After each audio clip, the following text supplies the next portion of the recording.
నా దారి రహదారి, డోంట్ క్రాస్ మై వే అన్నట్లుగా ఇంతకాలం వ్యవహరించిన తెలంగాణ డిప్యూటీ సీఎం మల్లు బట్టి విక్రమార్కకు ఇప్పుడు అసలు సెగ తగులుతోంది. కాంగ్రెస్ పార్టీలోనూ కేబినెట్ లోనూ ఆయన వ్యతిరేకులంతా ఏకమై ఇప్పుడు కత్తి కట్టినట్లుగా తెలుస్తోంది.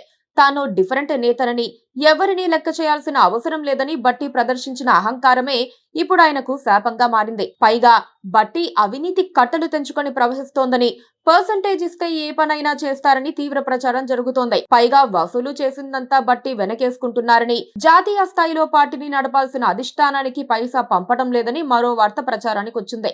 దాంతో బట్టి తీరుపైన, పార్టీ పట్ల అంటీ ముట్టనట్లుగా ఉంటున్న ఆయన వైఖరిపైన అధిష్టానం గుర్రుగా ఉంది. పైగా రేవంత్ రెడ్డి వర్గం బట్టిపై ఢిల్లీ పెద్దలకు బాగానే ఎక్కించేసింది.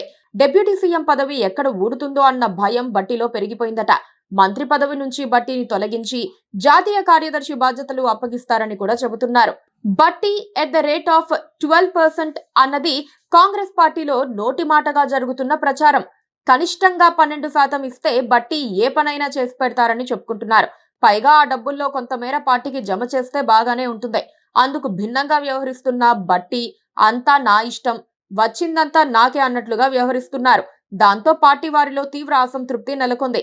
ఏ ముహూర్తాన ఆయన బలమైన మీడియాతో లొల్లికి దిగారో అప్పటి నుంచి బట్టికి చెడ్డకాల నడుస్తోందనే చెప్పాలి.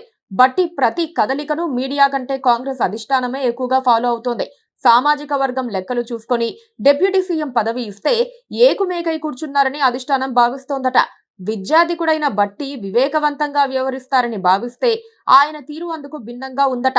ప్రతి చిన్నదానికి గిల్లి కజ్జాలు పెట్టుకుంటున్నారని, సమాంతర ప్రభుత్వం నడిపించే ప్రయత్నంలో ఉన్నారని ఫిర్యాదులు వెళ్లాయి. సీఎం రేవంత్ రెడ్డికి పార్టీలో వ్యతిరేకులు ఉన్నా చాలా వరకు వాళ్ళు ఆయనతో కలిసిపోయారు.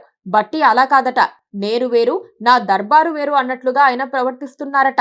సింగరేణి బొగ్గు బ్లాకుల వ్యవహారంలో బట్టికి బాగా బ్యాడ్ నేమ్ వచ్చింది. కాంట్రాక్ట్ ను రద్దు చేసిన జరూర్ దాల్ మే కుచ్ కాలా హే అన్నట్లుగా చర్చ మొదలైంది. ఇతర కాంట్రాక్టుల్లోనూ బట్టికి పెద్ద మొత్తంలో డబ్బులు ముడుతున్నట్లుగా చెబుతున్నారు. పైగా క్యాబినెట్ లో బట్టి ఎవరితోనూ కలవరని, 4 మాటలు పంచుకోరని చెబుతున్నారు. తాను సూపర్ హ్యూమన్ అన్నట్లుగా బట్టి వ్యవహరిస్తూ ఉంటారని కొందరు భక్తుల్లో గుసగుసలు వినిపిస్తున్నాయి. నిజానికి గత ఎన్నికల్లో బట్టి ఓడిపోవాల్సిందట. అయితే రేవంత్ రెడ్డి స్కెచ్ వేసి ఓటు చీలిక తెచ్చి బట్టిని గెలిపించారట. ఓటింగ్ రోజున మధ్యాహ్నం నుంచి భారీగా డబ్బులు పంచి బట్టిని గెలిపించారట. అయినా సరే బట్టి మాత్రం ఎవ్వరినీ లెక్క చేయటం లేదట. పైగా మరో విషయం ఇప్పుడు పార్టీకి ఆందోళన కలిగిస్తోంది. తన నియోజకవర్గమైన మధిరలో ఆయన జనానికి అస్సలు అందుబాటులో ఉండరట.